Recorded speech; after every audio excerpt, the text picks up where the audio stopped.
블레셋이 하나님의 궤를 빼앗아갔다라는 것은 엄청난 사건입니다. 그들이 두려워했던 하나님 아닙니까? 그런데 막상 전쟁을 해서 이기고 그 궤까지 이렇게 이제 빼앗아갔습니다. 하나님이 자기네들의 세력에 무릎을 꿇었다는 격이 되는 것이죠.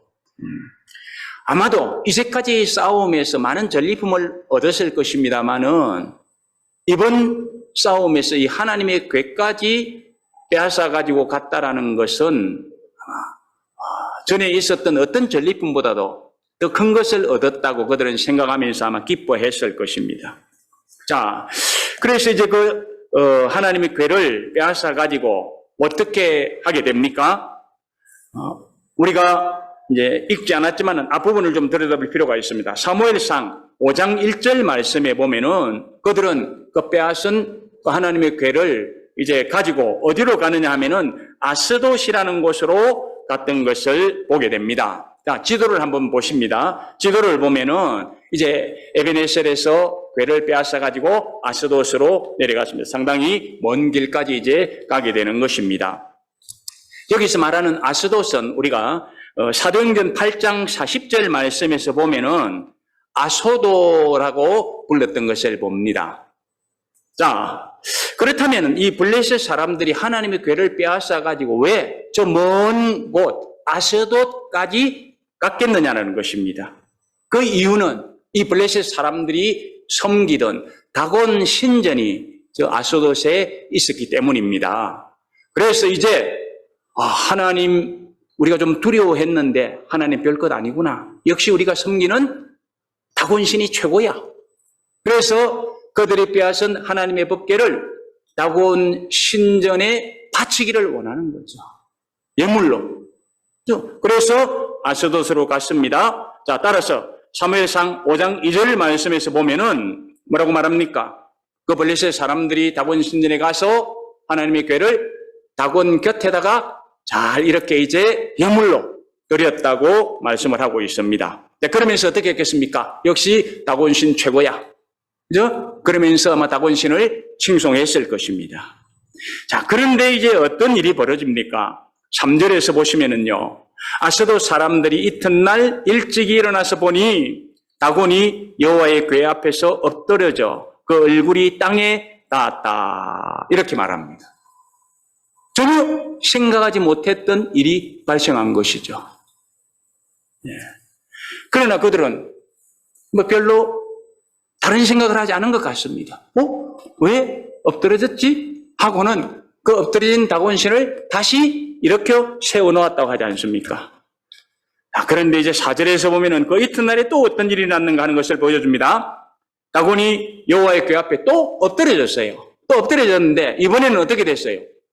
머리가 깨어져 버리고 손목도 끊어져 버리고, 그래서 깨어진 머리와 손목은 어디에 있다고요? 저 문지방 옆에 가서 뒹굴고 있는 것을 이야기해 주고 있습니다. 산소조각이 나버렸습니다.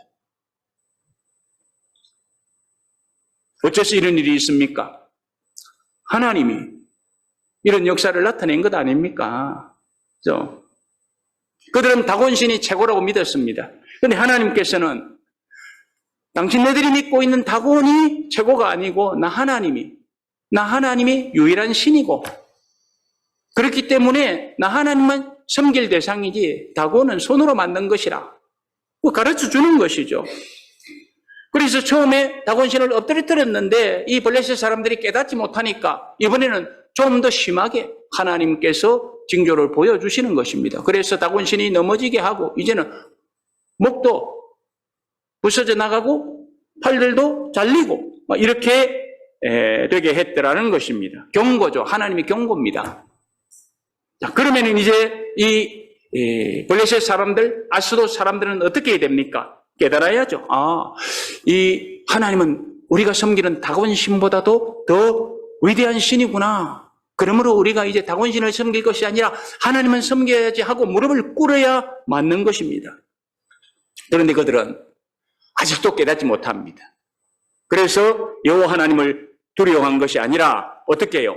5절 말씀 보시기 바랍니다. 거기 보면 아스돗 사람들은 계속해서 어떻게 합니까? 그 목도 잘리고 손도 잘린 그 다곤신만 두려워하지 않고 있습니다. 그래서 그 이제 목이 뒹굴고 손목이 뒹굴고 그 문지방, 야, 이거 다곤신이 닿은 문지방인데 우리가 저 문지방을 밟으면 안 돼.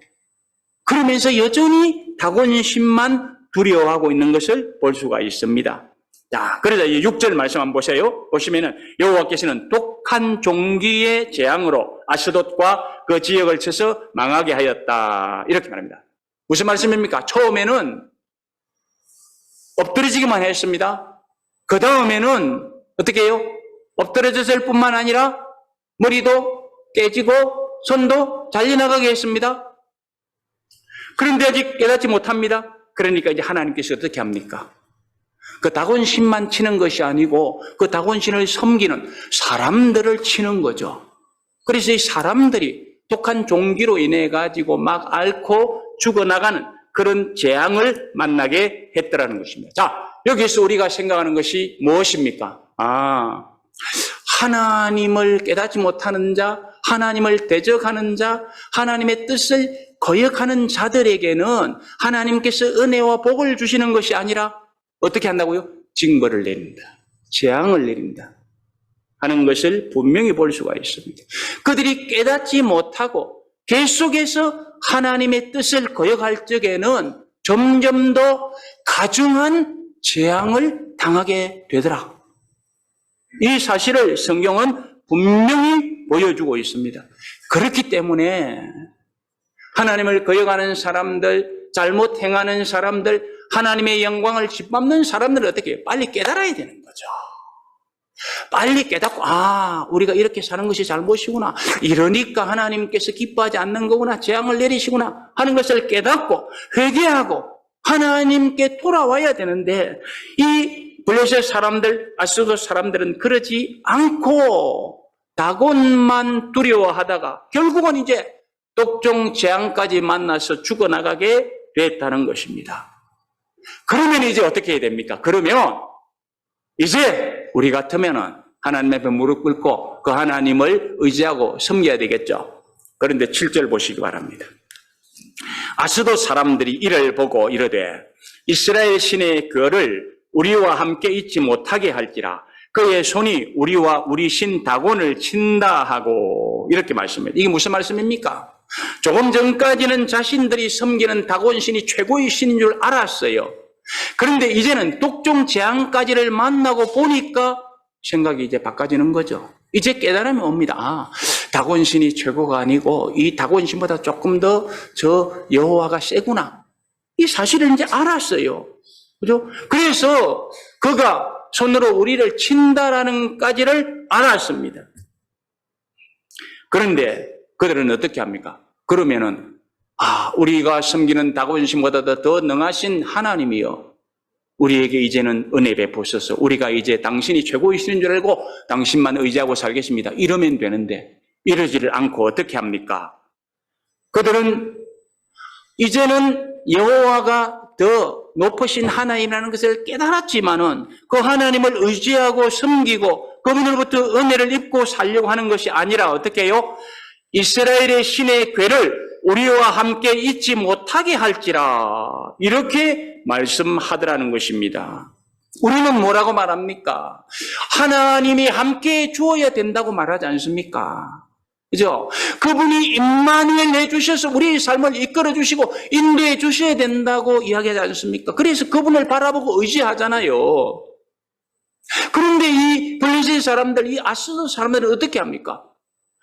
그분이 능하기 때문에, 그분이 우리가 섬기는 다곤신보다 더 위대하기 때문에 우리는 그분을 우리와 함께 할 수가 없다라고 보내버리자고 하는 것입니다. 정말 잘못하는 것 아닙니까?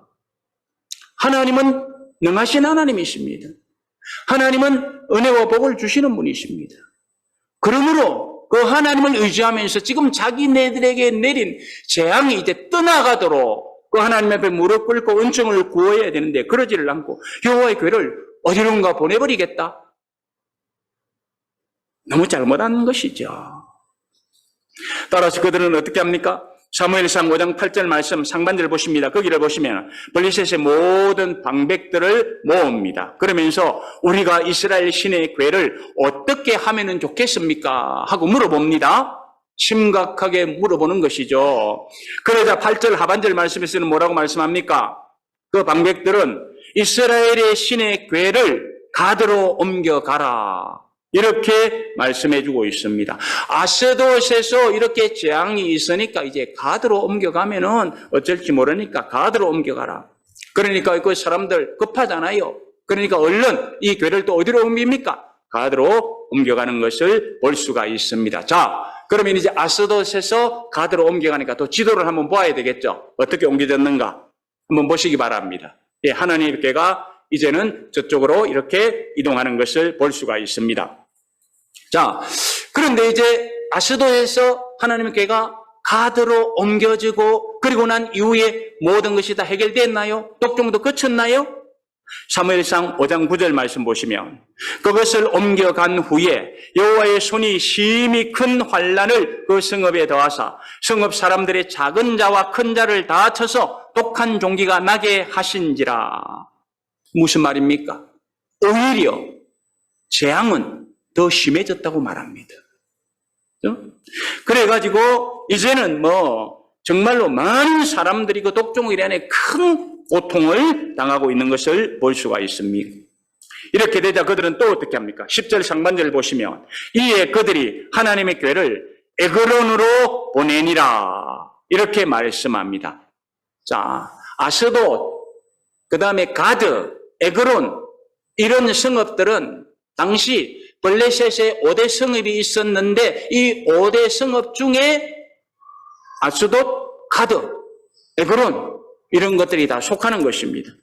그러니까 지금 5대 성읍으로 계속 하나님의 궤를 옮기고 있는 것입니다. 왜? 재앙 피하여 보려고. 그래서 이제는 아스돗에서 가드로 옮겨갔는데 이 가드는 이제 어디쯤에 있는가를 또 한번 봅니다. 가드로 옮기는 것은 이제 아스돗, 그 다음에 에그론, 가드는 약간 위쪽에 있죠, 그죠? 약간 위쪽에 있습니다. 이렇게 계속 이제 옮겨갑니다. 자, 그런데 하나님의 궤가 에그론에 딱 이제 도착을 했습니다. 에그론에 도착을 하는데 어떤 일이 일어났습니까? 거기 보시면 사무엘상 5장 10절 말씀, 하반절 말씀에서 봅니다. 하나님의 궤가 에그론에 이른즉 에그론 사람들이 부르짖어 이르되 그들이 이스라엘 신의 궤를 우리에게로 가져다가 우리와 우리 백성을 죽이려 한다. 이렇게 말씀을 합니다. 무슨 말씀입니까? 에그론 사람들은 가드에서 옮겨오는 그 법궤를 받아들이지 않겠다라는 거죠. 지금 아스돗에서 사람들이 죽어나갔습니다. 그 다음에 가드에서도 재앙을 해낼 사람이 죽어나갔습니다. 그런데 그 궤가 지금 어디로 들어오고 있어요? 우리 동네 에그론으로 들어오고 있다는 말이죠. 그러니까 그 에그론에 사는 사람들이 어떻게 합니까? 극구 반대를 하는 것입니다. 왜 그러는 것입니까? 소문이 나잖아요. 저 궤가 있는 곳마다 하나님께서 재앙을 내리시고 사람을 죽게 하는데 저 궤가 우리 성읍에는 들어오면 안 된다. 그래서 아주 극구 반대를 하는 것을 볼 수가 있습니다. 자, 그러면서 그들은 이제 어떻게 합니까? 11절에서 보는 것처럼 사람을 보내어서 블레셋 모든 방백들을 모읍니다. 이 블레셋 모든 방백들은 5방백이죠, 그죠? 블레셋 5대 성읍이니까. 자, 모아가지고 어떻게 합니까? 이스라엘이 신의 법궤를 원래 있던 곳으로 돌려보내므로 블레셋 성읍들이 사망이나 환란을 당한 것을 면하게 하자. 그 원래 있던 곳으로 돌려보내려고, 이스라엘 진영으로 돌려보내려고 하는 것입니다. 그 이유가 무엇입니까? 12절. 여기를 보면은 재앙으로 인하여 죽지 않은 사람들이 이제는 어떻게 합니까? 두려워하면서 얼른 하나님의 궤를 이제는 이스라엘 진영으로 돌려버리자고 막 부르짖고 아우성을 치기 때문에 그렇습니다. 그러면 어떻게 합니까? 백성들이 무섭잖아요, 나라는. 그죠? 그래서 이제 어쩔 수 없이 그 궤를 이제 이스라엘 본영으로 돌려보내기로 합니다. 따라서 이제 우리가 오늘 펼친 본문 말씀입니다. 사무엘상 6장 1절 말씀 보면은 여호와의 궤가 어떻게 됩니까? 블레셋 진영에 있은 지 한 7개월 되었을 때에 엄청난 일이죠. 7개월 동안 얼마나 고생했겠습니까? 생각해 보세요. 그리고 이제 7개월이 지났을 때에 블레셋 사람들은 여호와께를 돌려보냅니다. 그래서 2절 말씀 보면은 어떻게 합니까? 아수르 사람들은 이 블레셋 제사장들과 목술자들을 불러서 어떻게 우리가 이 궤를 돌려보내면 좋겠는가 하는 것을 물어봅니다.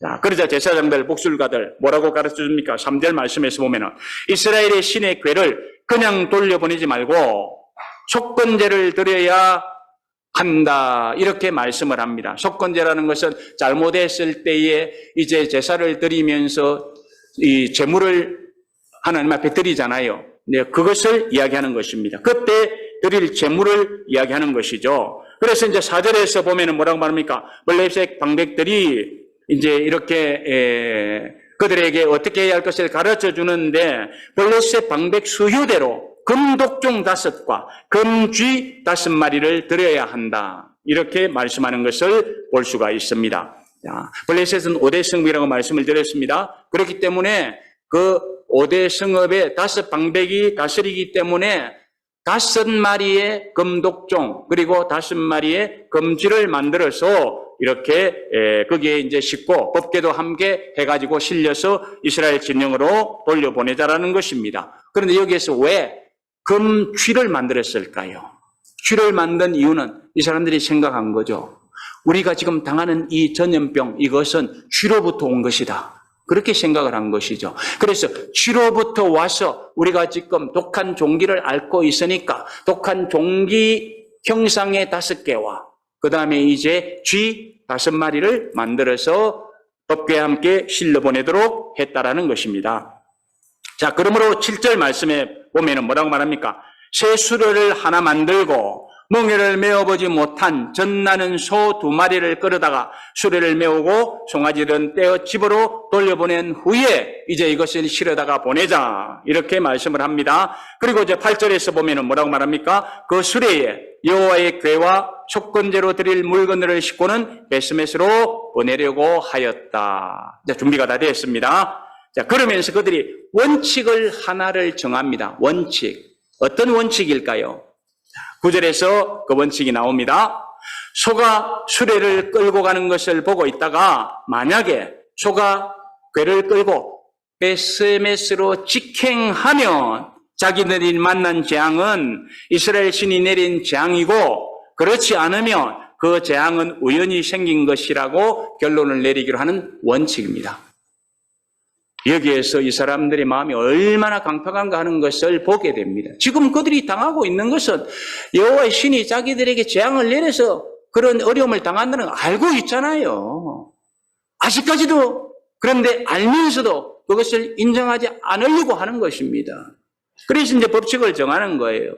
그래서 젖나는 소 2마리를 끌어다가 궤를 실리고 가는데 곧대로 가가지고 이스라엘 진영까지 가면 이것은 하나님이 역사하신 것이고 그렇지 않으면은 아니다라는 우연히 생긴 일이라는 그런 이제 결론을 내리기로 하고 일을 시작합니다. 자, 그런데 이제 건너뛰어서 12절 말씀 한번 보시기 바랍니다. 12절 보면은 암소가 베스메스 길로 바로 행하여 베로로 가며 갈대에 울고 좌우로 치우치지 아니하였고 블레셋 방백들은 베스메스 경계선까지 따라가니라. 이렇게 말씀합니다. 자, 우선 지도를 한번 보실까요?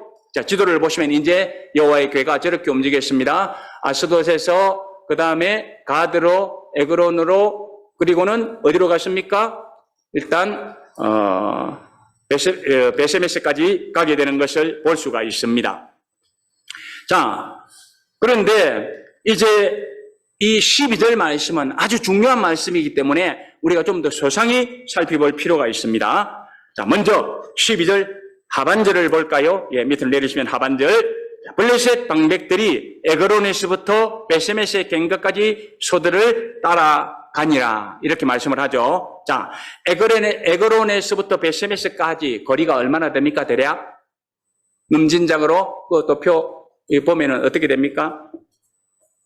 그 지도 2개가 나와 있었죠? 하나는 이제 거리를 계산할 수 없는 것이었고, 저것은 지금 계산할 수 있는 거리죠. 대강 보면 어떻게 한 10마일 이상 되죠, 그죠? 한 10마일 이상 됩니다. 계속 따라갔습니다. 상당히 먼 길 아닙니까? 예, 저기까지 이제 따라가는 것입니다. 먼 길이면서도 따라간 이유가 무엇입니까? 그들이 정해놓은 그 법칙을 보고 결론을 내리기 위한 것입니다. 하나님의 교회와 속건 재물을 실은 이 암소가 끄는 그 수레, 그것을 보면서 만약에 이 두 마리 소가 어떻게 행동하는가에 따라서 이제 이것은 하나님께서 내신 역사고 아니면은 우연히 있었던 것이다 하는 것을 이제 그들이 결론 내리기 위해서 그 먼 길을 따라가는 것이죠. 자, 그런데 이제 어떻게 했습니까? 12절 상반절 말씀에 보면은 뭐라고 말씀합니까? 암소가 베세메스 길로 바로 행하여 대로로 가며 이렇게 말씀을 합니다. 수레를 끈 암소 두 마리는 좌우로 치우치지 않았습니다. 그러면서도 대로를 행하였다. 이렇게 말씀하고 있습니다. 자, 길이 넓습니다. 길이 넓기 때문에 두 암소는 가면서 좌우로 이렇게 그냥 약간 기웃거리면서 행할 수 있잖아요. 그런데 성경은 분명히 말씀합니다. 대로로 행하였지만은 그들은 치우치지 않았다. 이렇게 말씀합니다. 자, 치우치지 않았다는 말씀이 12절 중반절 말씀에 보면은 보이죠, 그죠? 갈 때에 울고 좌우로 치우치지 아니하였고 이렇게 말씀합니다. 자, 똑바로 갔다는 것입니다. 이런 일은 소의 본능에 의해서 일어난 일이 아닙니다. 만약에 소가 본능적으로 움직인다면 어떻게 되겠습니까? 이 소는 새끼를 둔 소입니다. 젖나는 소입니다. 절대로 바로 갈 수가 없겠죠. 뒤를 돌아보든지 아니면은 갈팡질팡 하든지 하였을 것입니다. 본능적으로 움직였다면. 그런데 성경은 이 소가 대로로 좌우로 치치지 아니하고 그대로 곧게 행했다라고 이야기를 하고 있습니다. 이 두 마리의 암소는요, 새끼를 둔 암소였습니다. 본능대로 절대 바로 갈 수가 없습니다. 모성애가 있기 때문에 돌아볼 수밖에 없습니다. 또 하나, 이 두 마리의 소는 이제까지 멍에를 메어본 적이 없습니다. 수레를 끌어본 적도 없습니다. 그러니까 어떻게 가겠어요? 당연히 곧게 갈 수가 없죠. 자기 마음대로 움직이고 가겠죠. 그럼에도 불구하고 이 소는 대로를 곧게 행하면서 갔더라는 것입니다. 가면서 이 소는 어떻게 했다고요? 울었다고는 하죠. 당연히 울겠죠, 그죠? 울지 않았다면 비정상이었겠죠. 사람이 슬픈데, 아픈데, 아프다고 이야기하지 않는 것은 잘못된 거죠, 그죠? 물론, 아플 때에 막 몸부림을 치면서, 악을 쓰면서 아프다고 말하는 사람이 있을 것이고, 아야, 하고 그냥 조용하게 신음하는 사람도 있을 것이고, 그 표현은 다를 것입니다. 그렇지만은 울지 않을 수는 없잖아요. 아픈데 아프다고 이야기하지 않을 수는 없잖아요. 이 소도 새끼를 떼놓고 이제는 그 수레를 한 번도 끌어보지 않은 그 수레를 끌고 갑니다. 그러면서도 그 소는 바로 갔지만은 울었다라는 것입니다. 지극히 정상적입니다. 여기 울었다는 것은요, cry out 한 것이 아닙니다. 영어로 뭐라고 되어 있습니까? roaring 했다 이럽니다. 이 roaring 했다는 것은 하면서 갔다라는 것. 절제. 그죠? 본능을 이기는 그 어떤 신비로운 역사, 이것을 우리가 볼 수 있는 것입니다. 그러면서도 흔들리지 않았습니다. 치우치지 않았습니다. 이 블레셋 사람들은 젖나는 수레를 끌도록, 그리고 멍에 메어보지 않은 수레를 끌도록 택한 이유가 있습니다. 장꾀를 부리기 위해서입니다. 일반적으로, 상식적으로, 본능적으로는 이 소들은 절대로 바로 갈 수가 없습니다. 그것을 알아요. 그것을 이용해서 그들은 하나님의 역사를 끝까지 짓밟으려고 했던 것입니다. 그러나 이 두 마리의 암소는 어떻게 했습니까? 하나님이 하신 역사를 드러내는데 그 모든 것을 다 전념했더라는 것입니다. 그래서 그들의 본능을 이기고 하나님이 원하시는 대로 곧게 대로를 바로 행해 갔던 것을 볼 수가 있습니다. 자, 그러면 이제 오늘 우리가 살핀 이 본문에서 우리가 교훈받고 우리가 도전받아야 할 그런 진리는 무엇입니까? 두 가지로 말씀드리고 싶습니다. 하나는 하나님의 뜻을 멸시하고 하나님이 최고라는 것을 부정하려고 하는 사람들에게는 하나님께서 가만히 계시지 않다라는 것입니다. 블레셋 사람들이 그렇잖아요. 그럴 때 하나님께서는 그들에게 재앙을 내리시면서 하나님이 최고의 신인 것, 하나님은 모든 것을 주장하시고 역사하시는 분이라는 것을 드러냈잖아요. 오늘을 살아가는 우리가 이런 사실을 깨닫고 그 하나님을 의지하고 그 하나님께 영광을 돌리는 그런 삶이 아름다운 삶이라는 것, 이것을 오늘 본문 말씀에서 우리에게 깨우쳐 주고 있잖아요. 그리고 또 한 가지, 이 수레를 끄는 두 마리의 암소를 통해서 받을 교훈과 도전입니다. 두 암소, 고통이 심했겠죠. 마음의 아픔이 있었겠죠. 그러면서도 어떻게 합니까? 그 수레를 잘 끌고 갔더라는 것입니다. 새끼가 있기 때문에 울 수밖에는 없습니다. 울어도 절제하는 것. 본능적으로 하는 울음이 아니고 절제하는 것. 본능적으로 행하는 것이 아니라 절제하는 행동입니다. 그렇죠? 그래서 하나님의 뜻을 드러낸 것입니다. 그들이 맡은 사명을 감당한 것입니다. 본능대로라면 절대로 그럴 수가 없었습니다.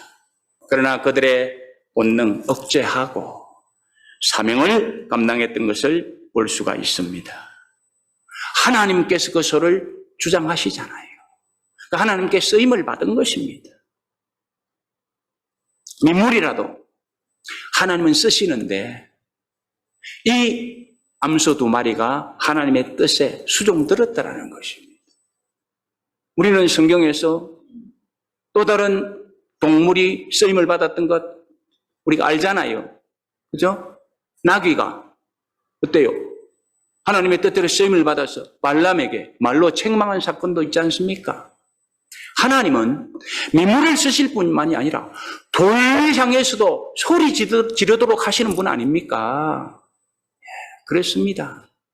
그러므로 하나님의 사명을 깨닫고 하나님의 뜻을 따라 쓰일 수 있는 자들이 복된 자들입니다. 그렇다면 이제는 우리 자신을 한번 들여다보십시다. 나는 하나님의 뜻을 따라서 잘 사용을 받고 있는가? 나는 하나님의 뜻을 드러내기 위해서 아름답게 쓰임을 받고 있는가?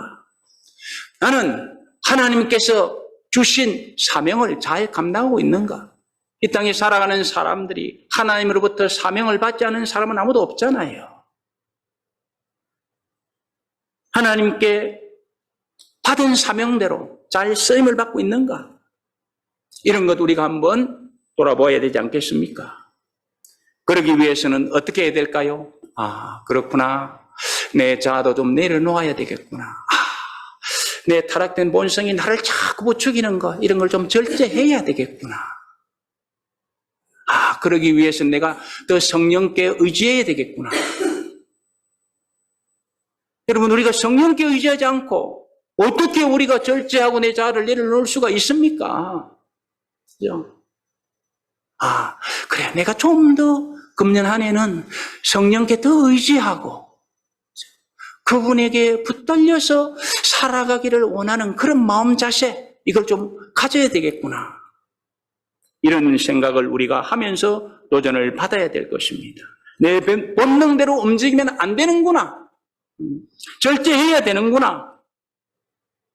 이런 결단을 우리가 좀 새롭게 해보면 좋겠습니다. 이런 결단이 없다면 하나님께서 우리에게 주신 2023년, 이것은 그냥 내 생각대로 또 살아갈 것입니다. 내 자아가 원하는 대로, 내 본능이 원하는 대로 또 그냥 그렇게 살아갈 것입니다. 그러면 하나님께서 주신 이 새해 별로 새로워진 것도 없고 별로 변화된 것도 없이 살아갈 것입니다. 그렇게 되면 하나님께 돌려드릴 영광도 나타나지 않을 수 있습니다. 하나님의 은혜도 많이 경험하지 못할 수가 있습니다. 하나님의 뜻도 이루어드리지 못할 수가 있습니다. 그래서 내가 누릴 수 있고 느낄 수 있는 큰 감격, 이런 것이 없을 수도 있습니다. 그러므로 우리는 내 자아를 내려놓고 본능을 이기는 삶을 살아가야 될 것입니다. 그래서 하나님의 뜻을 드러내고 하나님께 영광을 돌리는 그런 삶을 살아가야 될 것입니다. 그러기 위해서는 우리가 이 베세메스로 갔던 소, 이것을 한번 생각하십시다. 하나님이 주신 사명이 있구나. 하나님을 드러내야 할 의무가 있구나. 그런 것을 생각할 때에 2023년에 우리의 삶, 차원이 달라지는 삶을 살아갈 수 있을 것입니다. 이것은 이제 저와 여러분 개인의 몫입니다. 금년 한 해 이런 삶을 살아낼 수 있다면 복받은 한 해가 될 것입니다. 여러분들이 바로 그 주역이 되시기를 주님의 이름으로 축복합니다.